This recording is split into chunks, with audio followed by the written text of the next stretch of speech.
ಕಾಲ. ಆದರೆ ಅದರ ಜೊತೆಯಲ್ಲಿ ಒಬ್ಬ ದೊಡ್ಡ ವಿಜ್ಞಾನಿ, ಅವನು ದೊಡ್ಡ ವಿಜ್ಞಾನದ ಕಟ್ಟನೆಯ, ಆದರೆ ಅವನು ರಾಕೆಟ್ ಆಕಾಶಕ್ಕೆ ಕಳಿಸಬೇಕಾದ್ರೆ ತಿರುಪತಿ ತಿಮ್ಮಪ್ಪನಿಗೆ ಹೋಗಿ ಅದಕ್ಕೆ ಹೊತ್ತು ಬಂದಿದ್ದಾನೆ. ಎಷ್ಟೇ ನಾಸ್ತಿಕ ಇದ್ದರೂ ಕೂಡ ಅವನ ಪರೀಕ್ಷಾ ಕಾಲ ಬಂದಾಗ ಅವನು ಆಸ್ತಿಕನಾಗ್ತಾನೆ.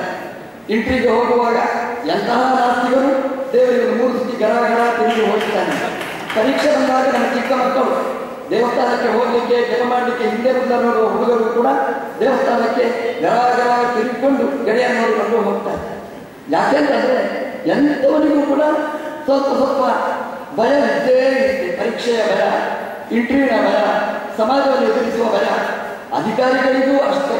ಎಲ್ಲ ಹೇಳಿ ಈ ಮೌಢ್ಯದ ಕಾನೂನು ಮಾಡುವ ನಮ್ಮ ಮಂತ್ರಿಗಳಿಗೆ ಕುರ್ಚಿಯಲ್ಲಿ ಕೂಡುವಾಗ ದೇವರ ಪೂಜೆ ಮಾಡಬೇಕು ಅಂತ ಕಾಣಿಸ್ತದೆ ಅಂತಂದ್ರೆ ಅದೆಲ್ಲ ಸುಮ್ಮನೆ ಗುಟಾಟಿಕೆಯ ಮಾತುಗಳಷ್ಟೇ. ವಾದಿರಾಜರು ಬಹಳ ಸುಂದರವಾಗಿ ಹೇಳ್ತಾರೆ, ಅಸ್ಮತ್ ಮನಸ್ಸಿ ಕೃತಕಥಾ ವಿಸ್ತೃತವು ಸ್ಮಾರಕಾಯ ಅಂತ. ಸಾಮಾನ್ಯವಾಗಿ ಈ ಪ್ರವಚನಕಾರರಿಗೆ ಇರುವ ಒಂದು ರೋಗ ಇದೆ. ಏನು ಅಂದರೆ ಏನೋ ಹೇಳಬೇಕು ಅಂತ ಬಂದಿರ್ತಾರೆ, ನಾವು ಏನೋ ಹೇಳಿ ಹೋಗಿರ್ತೇವೆ. ಹೋಗಿ ಕೂತ ಮೇಲೆ ಮೈಕ ತೆಗೆದ ಮೇಲೆ ನೆನಪಾಗಲಿಕ್ಕೆ ಪ್ರಾರಂಭ ಆಗುತ್ತೆ. ಅಯ್ಯೋ ಅದು ಹೇಳಬೇಕಿತ್ತು, ಇದು ಹೇಳಬೇಕಿತ್ತು, ಹೇಳಲಿಕ್ಕಾಗೋದಿಲ್ಲ. ನಾವು ಒದ್ದಾಡ್ತಾ ಇರ್ತೇವೆ. ವಾದಿರಾಜರು ಹೇಳಿದ್ರು, ಅಪ್ಪ ಅಹಂಕಾರ ನೀನು ಕೊಡಬೇಡ, ನಾನು ಹೇಳೋದು ಅಂತ ಅಹಂಕಾರ ಕೊಡಬೇಡ, ನೀನು ಹೇಳುವುದಲ್ಲ, ನಿನ್ನ ನಾಲಿಗೆಯಲ್ಲಿ ಕೂತು ಅದನ್ನು ಹೇಳಿಸುವ ನಾನು ಅಂತ ಭಗವಂತ ನಮಗೆ ಎಚ್ಚರಿಕೆ ಕೊಡ್ತಾ ಇದ್ದಾನೆ. ಇದು ಮರೆತು ಹೋಗಬೇಕು ಯಾಕೆ?